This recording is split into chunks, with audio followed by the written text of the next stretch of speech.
രാജ്യം മുഴുവൻ ഇന്ത്യ പക്ഷത്തേക്ക് ചായ്വ് രേഖപ്പെടുത്തുകയാണ്. അതായത് തെരഞ്ഞെടുപ്പ് അടുത്തിരിക്കുന്ന കുറച്ച് സംസ്ഥാനങ്ങളുണ്ട് രാജ്യത്ത്. അതിലൊന്നാണ് മഹാരാഷ്ട്ര. തെരഞ്ഞെടുപ്പ് അടുത്തിരിക്കെ NCP അധ്യക്ഷൻ അജിത് പവാർ പക്ഷത്ത് നിന്ന് ശരത് പവാർ പക്ഷത്തേക്ക് ആളുകൾ ഇങ്ങനെ ഒഴുകിക്കൊണ്ടിരിക്കുന്നത് വാർത്തയായിരിക്കുകയാണ്. നിയമസഭാ കൗൺസിൽ മുൻ ചെയർമാൻ രാംരാജെ നിംബൽക്കറാണ് ഇപ്പോൾ പുതുതായി ശരത് പക്ഷത്തേക്ക് എത്തിച്ചേർന്നിരിക്കുന്നത്. ഇതിൻ്റെ പിന്നിൽ ഒരുപാട് കഥകളുണ്ട് രാഷ്ട്രീയപരമായി. ഇദ്ദേഹത്തിന് പുറമെ പശ്ചിമ മഹാരാഷ്ട്രയിലെ ചില BJP നേതാക്കളും മറ്റു ചില അജിത് പക്ഷ നേതാക്കളും കളം മാറ്റി ചവിട്ടുമെന്ന് രാഷ്ട്രീയ വിദഗ്ധർ സൂചിപ്പിക്കുന്നു. എന്ന് പറഞ്ഞാൽ ഇനി ഇന്ത്യ സഖ്യം അഥവാ ഉദ്ധവ് താക്കറെയും കോൺഗ്രസും ശരത് പവാറും ഉൾപ്പെടുന്ന ആ രാഷ്ട്രീയ കക്ഷികളിലേക്ക് ആളുകൾ ഒഴുകി വരുന്നു എന്നുള്ളതാണ് യാഥാർത്ഥ്യം. ഷിൻഡെ സർക്കാരിന് കീഴിൽ സഖ്യകക്ഷിയായിരുന്നിട്ടും തന്നെ വീണ്ടും നിയമസഭാ കൗൺസിൽ ചെയർമാൻ ആക്കാത്തതിൽ നിംബൽക്കർ അസ്വസ്ഥനാണ് എന്നുള്ളതാണ് ഒരു കാരണം.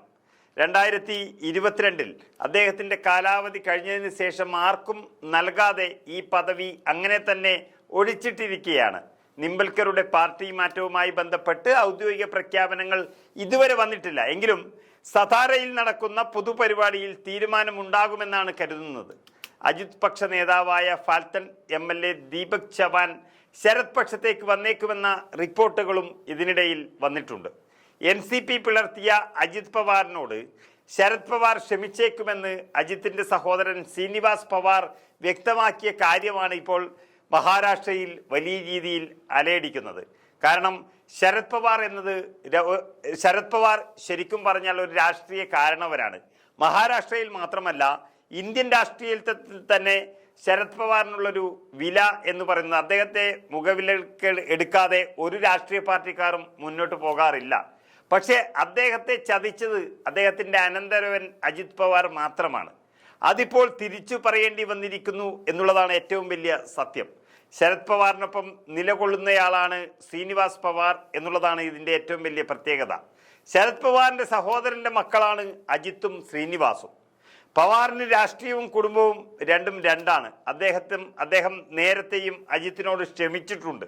അതിനാൽ ഇത്തവണയും അതുണ്ടാകുമെന്നും ദീപാവലിക്ക് ഈ കുടുംബാംഗങ്ങളെല്ലാം ഒത്തുകൂടുമെന്നുമാണ് പ്രതീക്ഷയെന്നും ശ്രീനിവാസ് പവാർ പറയുന്നു. അതിനർത്ഥം തന്നെ ശരത് പവാറിൻ്റെ പക്ഷത്തേക്ക് ആ കുടുംബം മുഴുവൻ പോകുന്നു എന്നുള്ളതാണ്. അപ്പോൾ അജിത് പവാർ അവിടെ BJPക്ക് മുന്നിൽ വെറും 0 ആയി മാറും എന്നുള്ളതാണ് ഉറപ്പാണ്.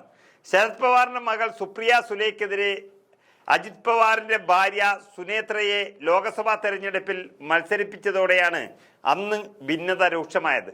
പവാർ കുടുംബത്തിലെ ഭൂരിഭാഗം പേരും ശരത്തിനൊപ്പം നിലയുറപ്പിച്ച ഒരു കാഴ്ചയാണ് നമ്മൾ കണ്ടത്.